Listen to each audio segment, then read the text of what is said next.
আপনাদের প্রিপারেশন কেমন চলছে? খুব ভালো নাকি খুব দুর্বল? কোনটা? হ্যাঁ, শাকিল ভাই বলেন।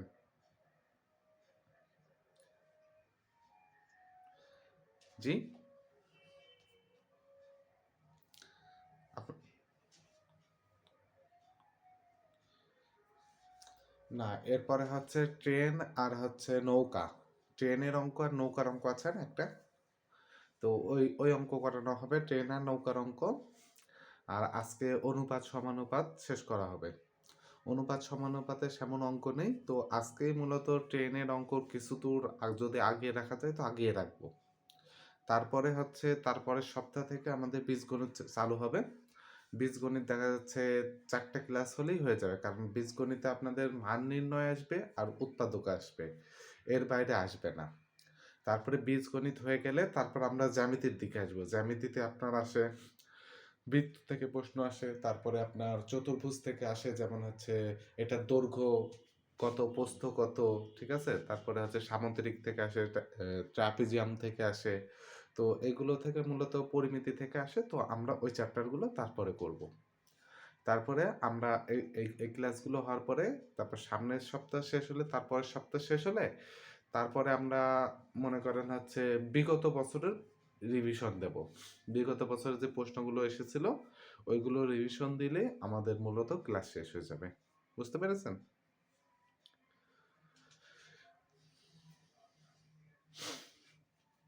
ইংরেজি বাংলায় সাথে সাথে করানো হবে সামনের সপ্তাহ থেকে, কারণ সামনের সপ্তাহ থেকে যখন বীজগণিত করানো হবে তখন চাপ কমে যাবে। আর ইংরেজি বাংলায় আপনাদের যেভাবে পড়তে হবে সেটার দিক নির্দেশনা দিয়ে দেব।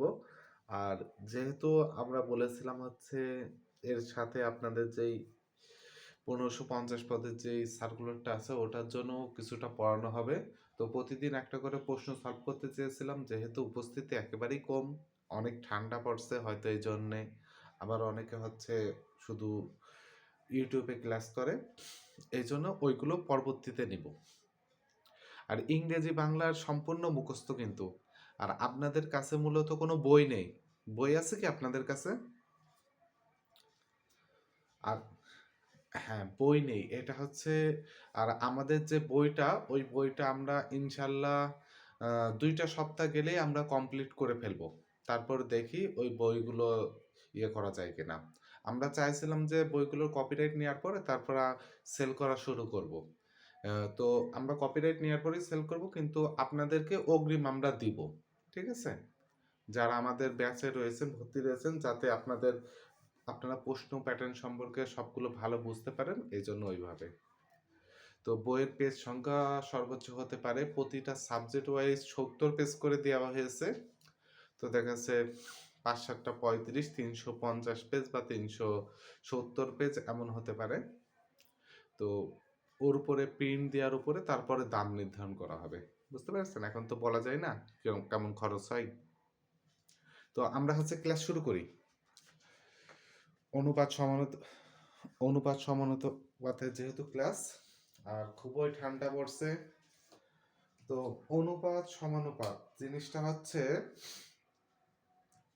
আপনার কিছু মান দেয়া থাকে, যেমন ধরেন 6, 12, তারপরে হচ্ছে এখানে কি মান দেব, 18, এরকম একটা মান দেয়া থাকে। তো এই যে মাঝখানের এইগুলোকে আমরা হচ্ছে অনুপাত বলি। আবার অনুপাতকে আমরা আবার ভগ্নাংশ আকারেও প্রকাশ করতে পারি, যেমন 6/12, তারপরে 12/18। ঠিক আছে? তো এইভাবে ভগ্নাংশ আকারেও কি প্রকাশ করতে পারি। তো অনুপাত বিভিন্ন ভাবেই প্রকাশ করা যায়। তো অনুপাতের নিয়ম হচ্ছে সবচেয়ে ছোট যেই অনুপাতটা হয় সেই অনুপাতটা আমাদের নিতে হবে। যেমন দেখেন এখানে আছে 6, তো 6কে আমরা কত কত ছোট করতে পারি। যেমন এখানে ছোট করতে পারি 3 দিয়ে যদি ভাগ দিই, 3 দুগুণী 6। ঠিক আছে? আবার এটা যদি ভাগ দিই 3 4 12, তারপরে এখানে যদি ভাগ দিই 3 6 18, তো একটা অনুপাত দাঁড়ালো। তো এটাকে আবার চাচ্ছে 2 দিয়ে ভাগ, তো এটাকে আমরা কি লিখতে পারি, 2 1 2, তারপর হচ্ছে 2 দুগুণী 4, তারপরে 3 দুগুণী 6। তো এই অনুপাতটা আমাদের এই অনুপাতে রূপান্তরিত হয়ে গেল। তো পরীক্ষার হলে দেখা যাচ্ছে এটাও দেয়া থাকলো একটা অপশনে, তারপর এটাও দেয়া থাকলো, আমাদের এইটা দিতে হবে, তাহলে আমাদের উত্তর কারেক্ট হবে।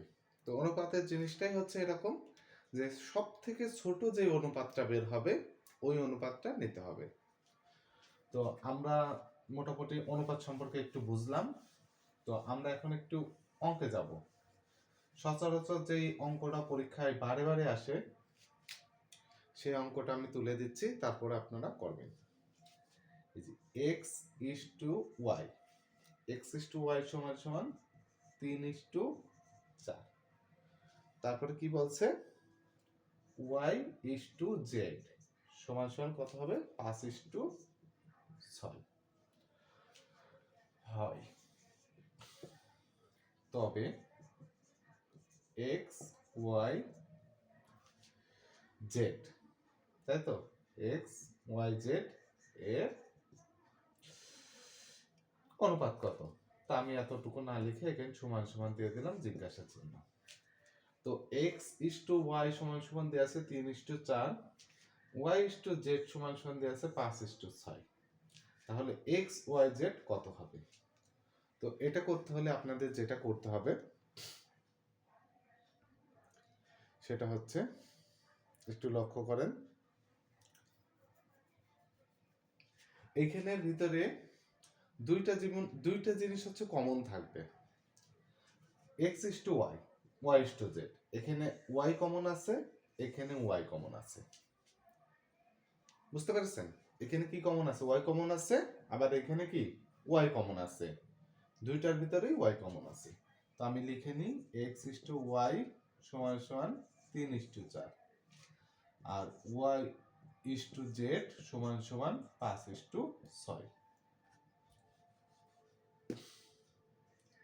তো এর ভিতরে আমরা দেখতে পাচ্ছি এই ওয়াইটা দুই জায়গায় আছে, তাহলে দুই জায়গায় যদি থাকে তাহলে আমাদের কি করতে হবে, এই উপরের ওয়াইয়ের সাথে নিচের ওয়াই গুণ করতে হবে। উপরের ওয়াই মানে এই রাশিটার সাথে নিচের ওয়াইয়ের সাথে গুণ করতে হবে। তার মানে এই রাশিটায় কত আছে 3:4, একে আমি কত দ্বারা গুণ করব, ওয়াই কত আছে 5 গুণ 5। তারপর আবার দেখেন এই নিচের ওয়াইয়ের সাথে মানে নিচের রাশিটার সাথে উপরের ওয়াই দিই, উপরের ওয়াই কত আছে 4, তাহলে এই রাশির সাথে আমরা গুণ করব 4 দিয়ে। যদি আমরা গুণ করি তাহলে আমরা মান পেয়ে যাব। তো দেখেন আমি গুণ করছি, তাহলে 3 5 কত হয় 15 ইস্টু 4 5 20। এবার এটা করব 4 5 20 আর 4 6 24। তো দেখেন এই যে ওয়াই ছিল, ওয়াই এর মান ছিল 4 আর এই ওয়াই এর ছিল 5, কিন্তু ওয়াই তো ওয়াই সব জায়গায় গেলেই ওয়াই থাকবে। তো ওয়াই এর মান হবে কত, ওয়াই এর মান হতে হবে সমান। তো এখন দেখেন এই ওয়াই 20 হয়েছে, আবার এই ওয়াই এখানে এসে 20 হয়েছে। তো দেখেন এই ওয়াইটা আছে দ্বিতীয়তে, আবার এই ওয়াইটা আছে প্রথমে। তো এই ওয়াইটাও 20 হয়েছে, এই ওয়াইটাও 20 হয়েছে, তার মানে কি আমাদের তিনটা মান পেয়ে গেছি। তাহলে এই এক্স এর মান তাহলে কত হয়েছে 15। তাহলে এক্স সমান সমান কত 15, তারপর কত ওয়াই, এই যে ওয়াই সমান সমান কত, এই যে 20 হয়েছে, তাহলে এখানেও 20, এই ওয়াই সমান সমান 20, তাহলে জেড সমান সমান কত, জেড সমান সমান 424, তাই তো 24। তাহলে কি আমরা x is to y is to z সমান সমান পেয়ে গেলাম কত 15 is to 20 is to 24। সবাই বুঝতে পেরেছেন এটা কিভাবে হবে? সব সময় যেটা কমন থাকবে সেটা নিয়ে আপনাকে বের করতে হবে। তো এখন এটা তো একটু একটু বড় পোষে, বুঝতে পারেননি? দেখেন এখন খেয়াল করেন একটু, এক্স ইস টু ওয়াই সমান সমান 3:4, আবার ওয়াই ইস টু জেড সমান সমান দেওয়া আছে 5:6। তো এইটা সমান সমান এক্স ওয়াই জেড সমান সমান কত হবে? তো দেখেন আমরা কি করেছি, এটা তো প্রশ্ন আছে, প্রশ্ন আছে কি এক্স ইস টু ওয়াই, যেমন এক্স ইস টু ওয়াই সমান সমান কত দিয়েছে 3:4, আবার কি দিয়েছে ওয়াই ইস টু জেড, তাহলে ওয়াই ইস টু জেড সমান সমান কত দিয়েছে 5:6, 5:6। তো এখানে এক্স এর মান কত দিয়েছে 3, এখানে ওয়াই এর মান দিয়েছে 4, এখানে ওয়াই এর মান দিয়েছে 5, জেড এর মান দিয়েছে 6। কিন্তু এই সবগুলোর ভিতরে আপনি দেখেন এখানে ওয়াই আছে, এখানে ওয়াই আছে, তার মানে কি ওই রাশিটা এখানে লিখেছি, এখানে ওয়াই আছে, এখানে ওয়াই আছে, তাহলে ওয়াই কি দুই জায়গায় আছে না? দুই জায়গায় আছে। তাহলে এই যে রাশিটা, এই রাশিটার সাথে এই নিচের ওয়াই দ্বারা গুণ হবে, যেহেতু দুটো